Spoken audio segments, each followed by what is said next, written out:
Right then, Canelo saw that Alvarez is beaten Edgar Berlanga via unanimous decision. Yeah,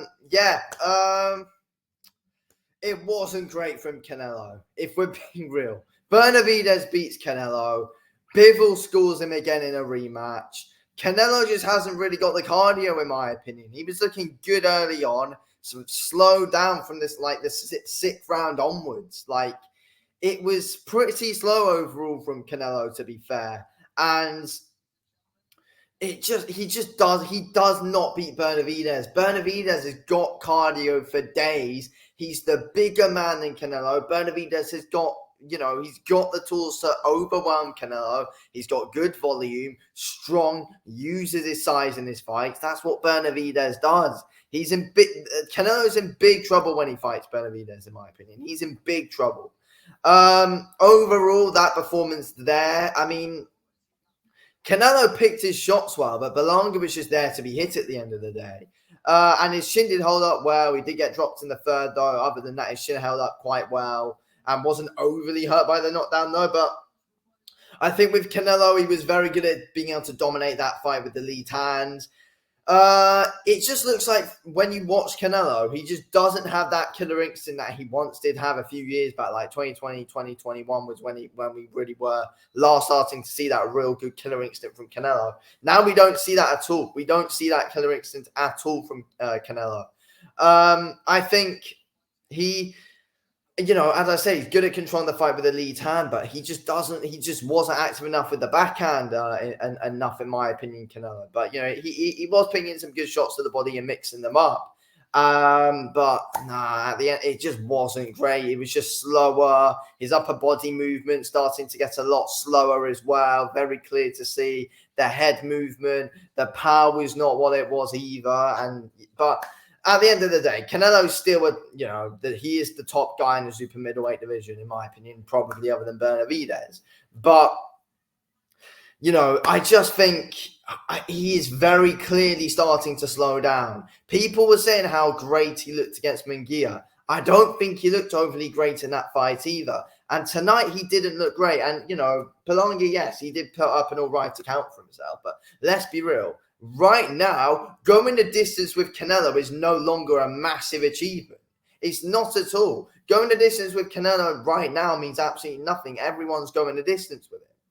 So it's like, can you really give Berlanga a lot of props there? Berlanga at moments he did have success, to be fair, but Canelo's movement's not what it was. And yes, Berlanga actually was better with the jab in this fight. Berlanga's not usually overly amazing with his lead hand, but today he was much better with his lead hand, to be fair to him. But I also just feel like with Berlanga, he just didn't use his size enough either, though. I'm not saying if he did that, he would have won the fight. But, he didn't use his size enough. He was the way bigger guy. And you never know, could have possibly tried to overwhelm Canelo that little bit more to try and get some more success in that fight. But again, Berlanga, he didn't he hurt Canelo a bit in the fight. He was hitting with some big shots, snapping the head back of Canelo a bit when he did throw the backhand. And Berlanga didn't throw the backhand enough early on, in my opinion. He did in the later rounds a bit, but yeah, overall, it's not Berlanga basically lost every round in that fight, though. He, mostly every round he lost.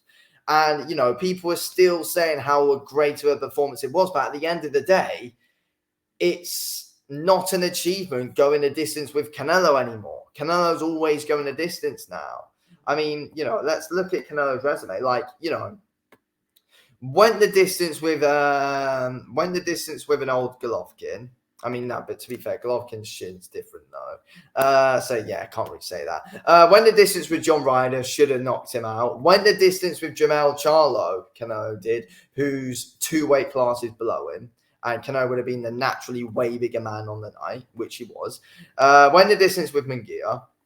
And now gone the distance with Berlanga as well. He has, Canelo has been very convincing in those wins, but there are just things missing from Canelo's game that were once there and are no longer there, such as, the absolutely elite and upper class body movement and, head movement.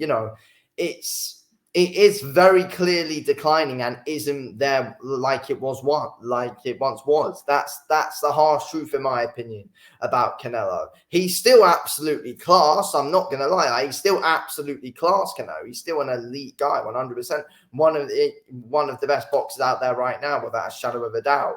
But he's definitely not pound for pound number one.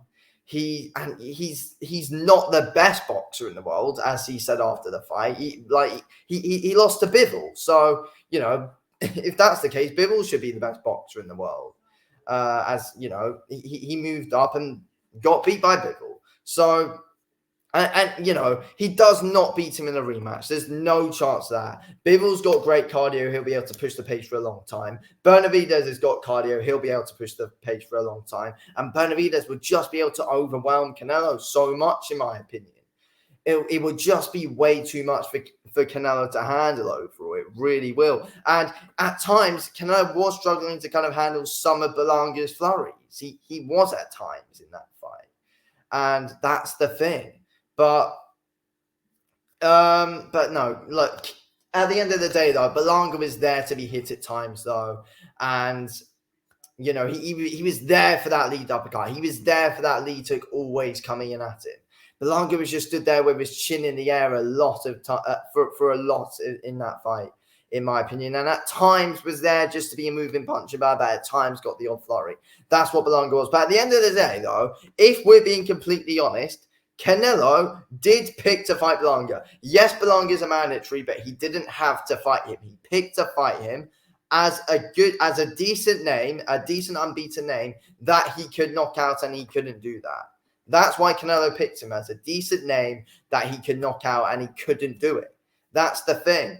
The killer instinct just wasn't fully there for Canelo. That's the thing. And he was just so, he was just so slow in that fight, in my opinion. He was just too slow in that fight. Didn't get his momentum going like he should have. That's the thing with Canelo. So, yeah, I mean, he was, there were some good feints with the lead hand from Canelo, and he was able to back Berlanga up. But at times, there were just moments where he could have threw that backhand more, and he didn't do that. He hasn't been the same since he had his hand surgery. And I think that hand surgery that Canelo had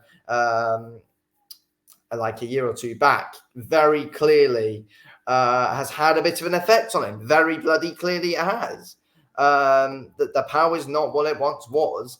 And, he's aging as well, Canelo. I mean, no, he is 32, but let's be real. He's been around for a very long time. That's the thing. He's been around for a very long time, since he was 15. So, it's all going to eventually start to get to him. That's the thing, in my opinion. And that's what we're going to see if he fights someone like Benavidez. He's not going to win that fight. He's not. He was at times that bit too static overall, in my opinion, to be able to beat someone like Bivol in a rematch, to be able to beat someone like Benavidez. He was a bit too static at times and was there.